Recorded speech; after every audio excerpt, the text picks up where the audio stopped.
जब शादी होगा लड़का लड़की में तो जो पुरुष है वो तो रोज रात में जो सदिया होता है उसके साथ करता है ना, तो उसी में और पैदा हो जाता है।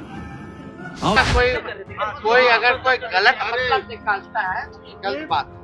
ये जो भी मुख्यमंत्री जी का बयान आया जो सेक्स एजुकेशन के बारे में, और जब भी सेक्स एजुकेशन की बात की जाती है तो इसके लोग जो है शर्माते हैं कि वो करेगा ठीक है, लेकिन अंतिम में भीतर मत घुसाओ, उसको बाहर कर दो। करता तो है। बिहार के डिप्टी सीएम तेजस्वी यादव ने मुख्यमंत्री नीतीश कुमार की टिप्पणी का खुलकर बचाव किया है। उन्होंने कहा कि सदन में मुख्यमंत्री ने जो बयान दिया है उसका लोग गलत मतलब निकाल रहे हैं, जबकि मुख्यमंत्री जनसंख्या नियंत्रण को लेकर बात कर रहे थे। उन्होंने कहा कि जब स्कूलों में सेक्स एजुकेशन दिया जाता है तो फिर मुख्यमंत्री ऐसे तो कोई गलत बात नहीं की है जो आपत्तिजनक है। वहीं दूसरी तरफ उन्होंने जातीय जनगणना रिपोर्ट के तहत सामाजिक आर्थिक गणना सार्वजनिक किए जाने को लेकर अपनी सरकार की खुलकर तारीफ की और आंकड़ों को पढ़कर प्रेस को सुनाया और कहा कि यादव जाति जिसकी संख्या 14% है उस समाज के लोग सबसे कम सरकारी नौकरी में है। तेजस्वी यादव ने कहा कि अब आंकड़े सामने आ गए हैं, इसके बाद अब जन कल्याणकारी नीतियां बनाई जाएगी ताकि लोगों को राहत पहुंचाई जा सके। वहीं उन्होंने इस अवसर पर भाजपा पर निशाना साधा और कहा कि बिहार में काम हो रहा है, युवाओं को रोजगार दी जा रही है, गरीब लोगों को बसाने का काम किया जा रहा है, लेकिन केंद्र सरकार ने बिहार के लिए कुछ भी नहीं किया है।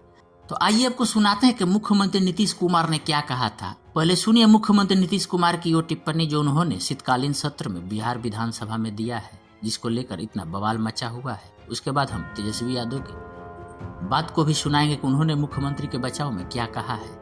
जब शादी होगा लड़का लड़की में तो जो पुरुष है वो तो रोज रात में जो सदिया होता है उसके साथ करता है ना, तो उसी में और पैदा हो जाता है। और लड़की पढ़ लेती है तो हमको मालूम था कि वो करेगा ठीक है, लेकिन अंतिम में भीतर मत घुसाओ, उसको बाहर कर दो।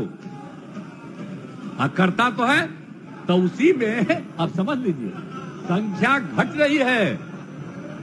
अब आप जान लीजिए कि जो संख्या थी पहले, आप पत्रकार लोग भी ठीक से समझिए मेरा बतवा को, याद करिए। अब पहले क्या था सुनो, 4.3, अब घटते घटते लास्ट ईयर के पहले ही जो रिपोर्ट आई है, अभी तो और हम कहें नया रिपोर्ट दे दो।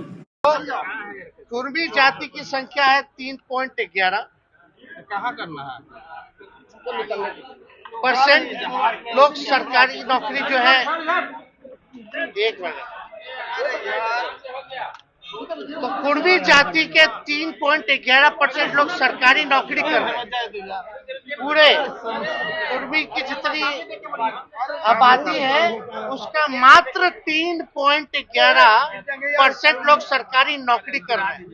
कुशवाहा जाति के 2.4% लोग जो है सरकारी नौकरी कर रहे हैं, और जो यादव समाज जो सबसे बड़ा समाज 14% वाला है उसका मात्र 1.55% लोग जो है सरकारी नौकरी जो है वो कर रहा है।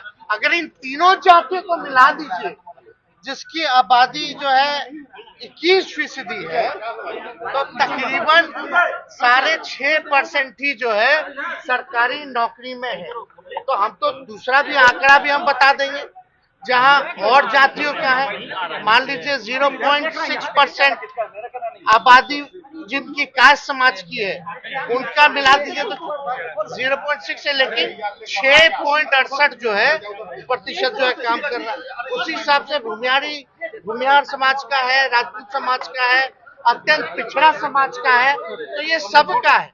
तो ये किसी के खिलाफ नहीं है, ये एक रियल पिक्चर जो है लोगों के सामने आना चाहिए, उसी हिसाब से कल्याणकारी योजनाएं बनाने का काम होगा।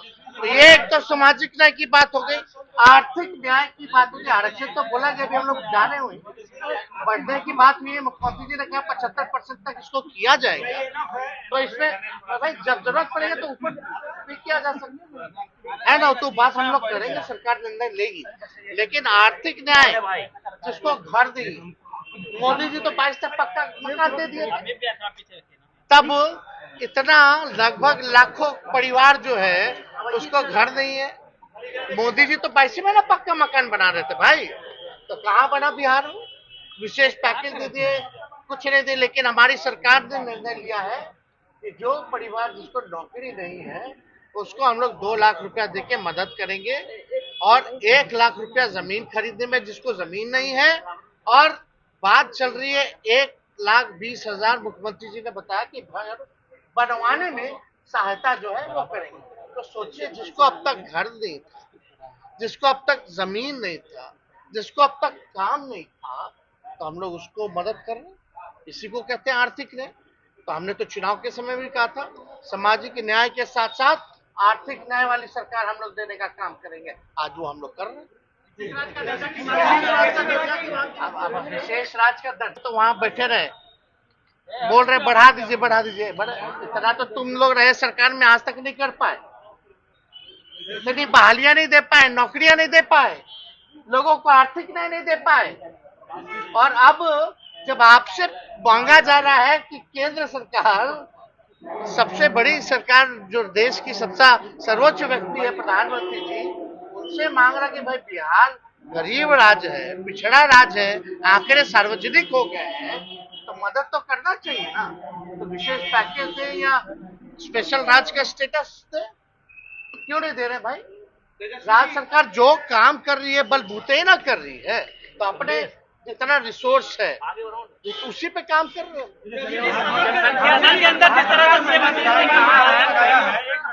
भाजपा की महिला विधायकों ने ये कहा है कि नीतीश कुमार मुख्यमंत्री जी ने सदन में कुछ ऐसे बयान दिए जो अमर्यादित एक बात बता दें, इसका कोई अगर कोई गलत मतलब निकालता है तो ये गलत बात है। एक तरह से जो भी मुख्यमंत्री जी का बयान आया जो सेक्स एजुकेशन के बारे में, और जब भी सेक्स एजुकेशन की बात की जाती है तो इसके लोग जो है शर्माते हैं, लोगों को बचना चाहिए। तो स्कूलों में पढ़ाई होती है, साइंस बायोलॉजी, ये तो स्कूलों में पढ़ाई होती है, बच्चे पढ़ते हैं भाई। तो हमको लगता है कि सेक्स एजुकेशन की अगर बात है, उनका कहने का मतलब आबादी कंट्रोल जो है क्या करना है, प्रैक्टिकली बात जो भी आती है उन्होंने अपना बात किया। तो इससे लोगों को गलत तरीका में नहीं लेना चाहिए, एतराज नहीं लेना, but more taken as a sex education. BJP सवाल खड़ा कर